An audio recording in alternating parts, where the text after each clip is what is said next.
अरविंद केजरीवाल 15 अप्रैल तक न्यायिक हिरासत में है। उनकी गिरफ्तारी के खिलाफ दायर याचिका पर आज दिल्ली हाई कोर्ट सुनवाई करेगा। इससे पहले मंगलवार को ईडी ने कोर्ट में जवाब दाखिल कर दिया था, जिसमें बताया गया था कि केजरीवाल की गिरफ्तारी क्यों हुई है। देखिए रिपोर्ट।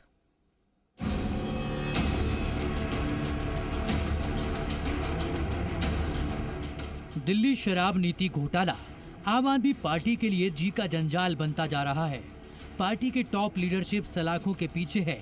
ऐसे में पार्टी के भविष्य पर भी सवाल उठने लगे हैं। हालांकि अरविंद केजरीवाल की गिरफ्तारी के खिलाफ पार्टी लगातार आवाज उठा रही है और कोर्ट में भी चुनौती दी जा रही है। केजरीवाल की याचिकाओं पर आज दिल्ली हाईकोर्ट में सुनवाई होगी।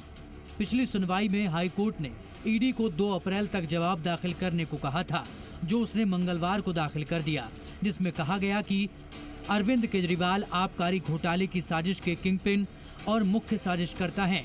वो नीति के निर्धारण में सीधे तौर पर शामिल रहे और इस नीति के जरिए कुछ लोगों को फायदा पहुंचाकर उनसे रिश्वत वसूलने में भी शामिल रहे हैं। रिश्वत की रकम का इस्तेमाल गोवा में चुनाव प्रचार के लिए किया गया। इस बात के पुख्ता सबूत हैं कि हवाला के जरिए साउथ ग्रुप से जुड़े हुए लोगों ने आपको गोवा में चुनाव अभियान के लिए 45 करोड़ रुपए दिए। आप कार्यकर्ताओं के वेंडर्स, सर्वे वॉलंटियर और विधानसभा प्रबंधकों को गोवा में नगद भुगतान किए जाने के सबूत हैं। कैश की रकम गोवा चुनाव अभियान में शामिल आम आदमी पार्टी के लोगों ने हासिल की।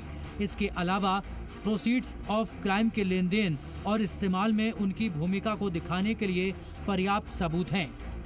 ईडी के हलफनामे पर आम आदमी पार्टी ने कड़ी प्रतिक्रिया दी है और जांच एजेंसी पर झूठ बोलने का आरोप लगाया। ईडी ने, सीबीआई ने 500 से ज्यादा अफसर लगाए इस केस की इन्वेस्टिगेशन में, लेकिन 2 साल में भी आम आदमी पार्टी के किसी नेता के पास 1 रुपया भी प्रोसीड्स ऑफ क्राइम का नहीं मिला। तो आज जब कोर्ट में पूछा गया कि पैसा कहां है, मनी ट्रेल कहां है, प्रोसीड्स ऑफ क्राइम कहां है, तो ईडी का कोई जवाब नहीं था इस सवाल को। दिल्ली सरकार के अपने दावे और ईडी के अपने, लेकिन अगर ईडी के दावे सही हैं तो केजरीवाल की मुश्किलें हकीकत में बढ़ने वाली हैं। हालांकि इस बीच आम आदमी पार्टी को थोड़ी राहत भी मिली है।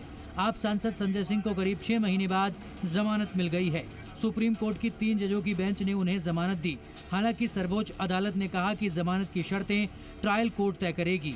सुनवाई के दौरान बेंच ने ईडी से पूछा, आखिर संजय सिंह को अब भी जेल में रखने की जरूरत क्यों है। दरअसल कोर्ट को संजय सिंह के वकील ने बताया था कि मनी लॉन्ड्रिंग की पुष्टि नहीं हुई है और मनी ट्रेल का भी पता नहीं चला है। इसके बावजूद संजय सिंह 6 महीने से जेल में हैं। ऐसे में उन्हें जमानत मिलनी चाहिए। संजय सिंह की जमानत पर आप खुशी जता रही है, साथ ही पूरा विपक्ष इसे सत्य की जीत बता रहा है, तो वहीं बीजेपी आप पर निशाना साध रही है। ब्यूरो रिपोर्ट, जी मीडिया।